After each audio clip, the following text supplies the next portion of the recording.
안녕하세요. 저는 서울과학기술대학교 데이터 사이언스학과 IAI 연구실 석사과정으로 재학 중인 최봉준입니다. 저는 Inherently Interpretable Time Series Classification via Multiple Instance Learning 이라는 논문에 대해서 소개해 드리려고 합니다. 목차는 다음과 같습니다. 인트로덕션입니다. 타임 시리즈 클래시피케이션은 이제 시퀀스 데이터에 대해서 레이블을 예측하는 태스크입니다. 이때 시계열 데이터의 클래스를 결정하는 특정 신호들을 통해 이제 예측을 하게 되고요. 이제 딥러닝은 타임 시리즈 클래시피케이션 문제를 해결하기 위해 자주 사용되지만 지도학습 접근 방식에서 두 가지 단점이 존재하게 됩니다. 첫 번째 단점으로는 각 시점에 정보가 얼마나 중요한지를 고려하지 않는 방식으로 레프레젠테이션이 학습될 수 있다는 점과 두 번째로 블랙박스 모델로 예측 과정에 대한 설명 가능성이 부족하다는 점입니다. 그래서 위 단점을 이제 극복하기 위해 본 논문에서는 타임 시리즈 클래시피케이션에서 멀티플 인스턴스 러닝 방식으로 접근하게 됩니다. 그래서 예측 성능을 따라서 이제 예측 성능을 하락시키지 않으면서 내재된 설명 가능성을 제공하려고 했고, 그래서 본 논문에서는 이제 MIL을 적용한 밀렛을 제안하게 됩니다. 그래서 기존의 타임 시리즈 클래시피케이션 접근법에 MIL 개념을 적용하고, 그리고 기존의 MIL 풀링 방법 대신 이제 컨적티브 풀링을 새롭게 제안하게 됩니다. 또한 이제 도메인 상관없이 이제 기존 타임 시리즈 클래시피케이션 방법론의 플러그인 플레이 방식으로 상황할 수 있는 MIL 방법론을 제안합니다. 백그라운드입니다. 멀티플 인스턴스 러닝은 이제 일반적인 지도 학습이 개별 인스턴스별 학습하는 것과 달리 이제 인스턴스들을 여러 개를 이제 묶어서 하나의 100이라는 것을 정의해서 이제 학습을 하게 되는 학습 방법입니다. 이때 이제 아래 그림과 같이 동그라미 하나는 이제 100을 의미하게 되고 하나의 100 안에 여러 개의 인스턴스가 존재할 수 있게 됩니다. 그래서 100에 대한 레이블을 어떻게 정의하냐는 이제 100 내에 인스턴스가 적어도 인스턴스가 하나라도 이제 포지티브이면 그 100의 레이블은 포지티브로 설정할 수 있고 그 외에는 이제 다 네거티브로 설정하게 됩니다. 타임 시리즈 클래시피케이션에서는 어떻게 쓰이냐 하면은 이제 100을 하나의 타임 시리즈 시퀀스로 정의할 수 있고 인스턴스를 시퀀스 안에 하나의 시점으로 정의할 수 있게 됩니다. 그래서 타임 시리즈 클래시피케이션에서는 시간적 관계가 매우 중요한데 본 논문에서는 이제 포지셔널 인코딩을 사용했다고 하고 있습니다. 제안하는 방법입니다. 제안하는 방법은 프레임워크는 이제 세 가지 리퀘어먼트를 만족시키려고 했는데요. 첫 번째 리퀘어먼트는 이제 타임 시리즈를 이제 MIL 100으로 써보는 것입니다. 그래서 100을 이제 하나의 시리즈로 정의하고 본 논문에서는 이제 유니베리어트 타임 시리즈만 고려한다고 합니다. 그리고 인스턴스 레이블들은 다음과 같은 노테이션을 정의할 수 있는데 이제 100에 대해서는 하나의 레이블 라지 yi만 주어지게 됩니다. 그리고 두 번째 요구 사항으로는 이제 타임 포인트 프레딕션인데요. 해석력을 위해 모델을 이제 타임 포인트 프레딕션 할 수 있게 정의해야 한다는 이제 요구 사항을 만족하려고 했습니다. 이 요구사항을 만족하면은 이제 특정 포스트혹 방법을 사용하지 않고도 설명력을 가질 수 있습니다. 세 번째 요구사항으로는 이제 템포럴 올더링을 만족시키는 것입니다.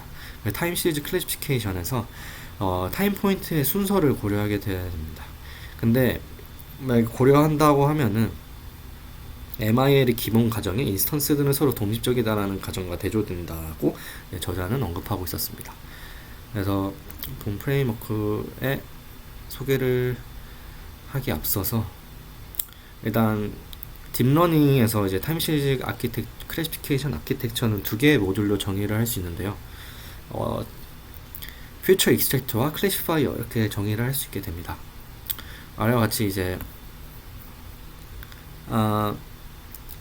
타임 시리즈가 퓨처 익스트랙터에 들어가게 되면 라지 Z라는 임베딩으로 나올 수 있게 되는데 이 임베딩 각 타임 포인트들에 대한 임베딩을 묶음을 이제 라지 zi로 정의하게 되면은 이제 라지 zi에 대해서 에버리지 풀링을 하는 것을 이제 클래시파이어에 입력을 하게 되면 최종적으로 예측값이 도출되게 되는 이런 구조를 가지고 있습니다. 일반적으로.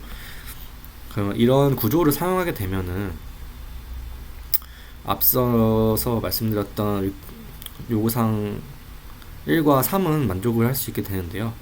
하지만 이제 이렇게 글로벌 에버리지 풀링과 클래시피케이션 이렇게 하는 방식은 각 타임 포인트에 대해서 예측을 제공하지 못합니다.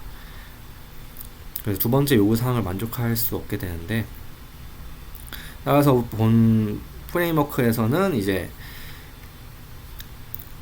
아래 여러 가지 풀링 방식으로 이제 단순한 글로벌 에버리지 풀링을 대체하려고 합니다.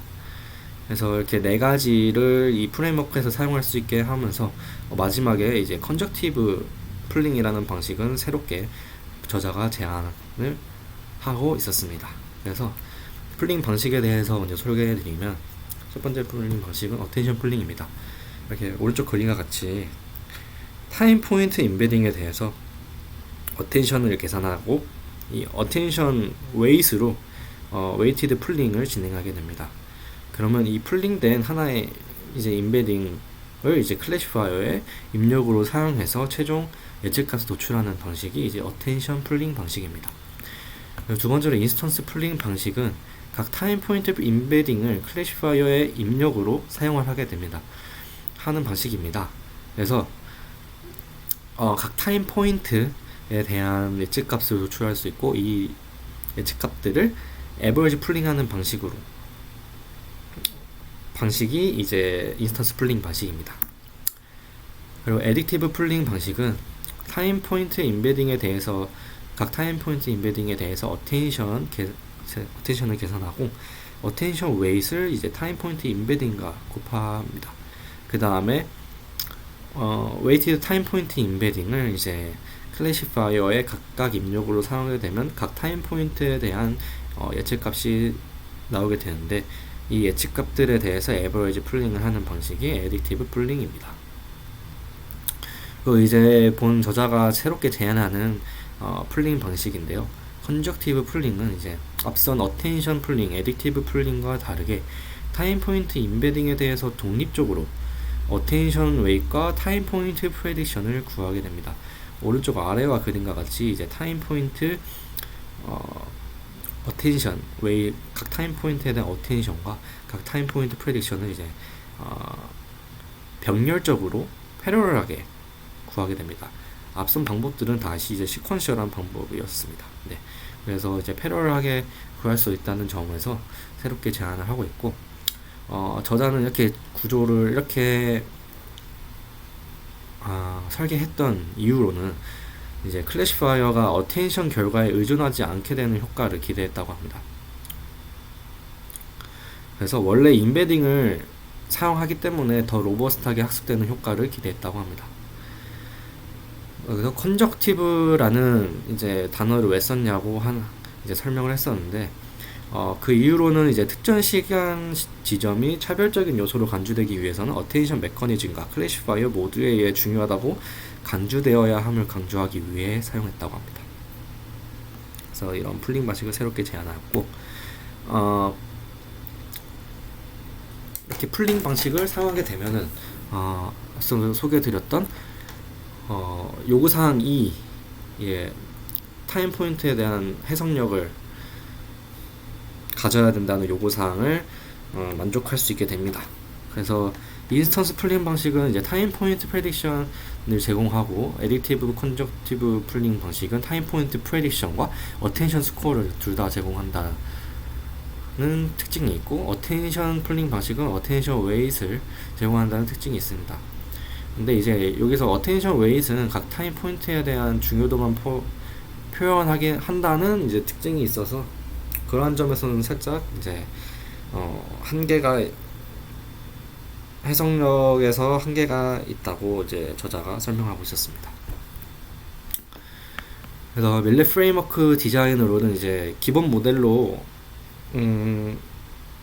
이렇게 세 가지를 사용할 수 있게 본 저자는 제안을 했고요. 그리고 이제 글로벌 에버리지 풀링 방식 대신에 이제 앞선 네 가지 풀링 방법들로 대체하는 것으로 이제 이 프레임워크를 제안하게 됩니다. 그리고 인베딩 디멘션은 128로 설정을 했다고 하고, 그리고 추가적으로 이제 세 가지 컴포넌트를 추가를 했는데요. 첫 번째로는 이제 포지셔널 인코딩입니다. 그래서 이 포지셔널 인코딩을 추가함으로써 각 타임 포인트 위치를 고려해서 이제 시간 순서의 평력을 강화하였다고 합니다. 이거는 이제 피처를 추출한 다음에 픽스드 포지셔널 인코딩, 이제 사인 코사인 인코딩을 삽입했다고 합니다. 두 번째로 리플리케이트 패딩이라는 것을 사용했다고 하는데요. 이 방식은 이제 바운더리 밸류를 복제하는 방식의 패딩 방법입니다. 그리고 주어 바웃도 사용했다고 하고, 이거는 이제 오버피팅을 방지하기 위해 포지셔널 인코딩을 주입한 후에 주어 바웃 0.1을 적용했다고 합니다. 그래서 실험 결과입니다. 데이터셋은 이제 신테틱 데이터셋으로 이제 웹 트래픽 데이터셋을 사용했다고 하고요. 그리고 85개 UCR 데이터셋에 대해서 이제 실험을 진행하였습니다. 이 신테틱 데이터셋은 이제 스트리밍 및 전자상 거래 플랫폼에서 관찰되는 경향을 모방하여 설계한 데이터셋이고, 일간, 주간 계절성을 보이는 특징이 있고, 다음과 같이 이제 시계열 길이는 1008, 그리고 트레인 테스트는 500, 500으로 나눴다고 합니다. 그래서 여기다가 이제 특정 시그널을 주입해서 10가지 클래스를 인위적으로 생성했다고 합니다. 그래서 이렇게 생성함으로써 해당 시간 지점을 모두 식별할 수 있는지 평가할 수 있다고 합니다. 웹 트래픽 데이터셋에 대한 결과입니다. 그래서 풀리 커넥티드 네트워크, 그리고 에즈넷, 인셉션 타임만 사용한 성능은 이제 평균적으로 0.85가 나왔다고 하고, 이제 밀랩 프레임워크를 사용했을 때 0.874로 더 좋은 성능이 나왔다고 합니다. 특히 컨적티브와 인셉션 타임, 컨적티브 풀링과 인셉션 타임 모델을 사용했을 때 0.94로 제일 좋은 성능을 보였다고 합니다. 그리고 해상력을 정량하기 위해 이제 기존 논문에서 제안되었던 예측된 중요도 순서를 평가하는 아래 두 가지 매트릭스를 사용했다고 합니다. 그래서 컨적티브 인셉션 타임 모델이 각 클래스의 차별적인 영역을 정확히 식별하는 것을 이제 아래 그림을 통해서 설명을 하고 있었고, 특히 각 시그니처를 설명할 수 있는 능력을 잘 보여주고 있었다는 점에서 이제 밀랩 프레임워크의 해석력에 대한 해석 능력에 대해서 이제 강조를 하고 있었습니다. 그리고 이제 해석력을 비교하기 위해서 캠과 샵이라는 이제 해석을 위한 이제 방법들과 비교를 하였습니다. 그래서 아래 표를 보시는 것과 같이 이제 밀렛이 이제 더 나은 해석력을 보이는 것을 확인할 수 있었고요. 샵인 실행 비용이 높음에도 불구하고 성능이 좋지 않은 것을 추가적으로 확인할 수 있었다고 합니다. 그리고 모든 백본에서 밀렛이 최고 성능을 보였습니다. UCR 데이터셋에 대한 결과입니다. 여기서는 이제 풀리 커넥티드 네트워크 내지는 인셉션 타임 세 가지 백본으로 MIM 풀링 네 가지 방법과 글로벌 에버리지 풀링 방법까지 비교를 하게 되었고,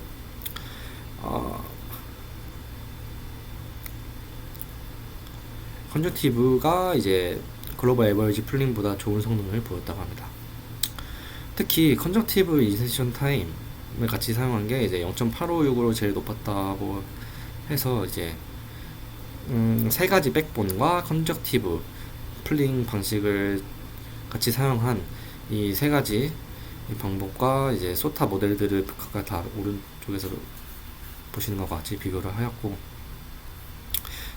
비교를 통해 이제 컨저티브 인셉션 타임이 HC2라는 타임 시리즈 클래시피케이션 방법과 동등하거나 약간 더 좋음을 확인할 수 있었다고 합니다. 그리고 컨적티브를 이제 같이 사용했을 때 모든 경우에서 성능이 향상됨을 확인할 수 있었습니다. 그리고 이제 AOPCR로만 평가를 또 진행을 해봤을 때 왼쪽 그래프와 같이 컨적티브가 가장 우수한 성능을 보였다고 합니다. 우수한 해석력을 보였다고 합니다. 그래서 피규어 6는 이제 백본의 복잡성의 증가함에 따라 예측 성능은 향상되지만 해석 가능성이 감소하는 이 모습을 볼 수 있고요.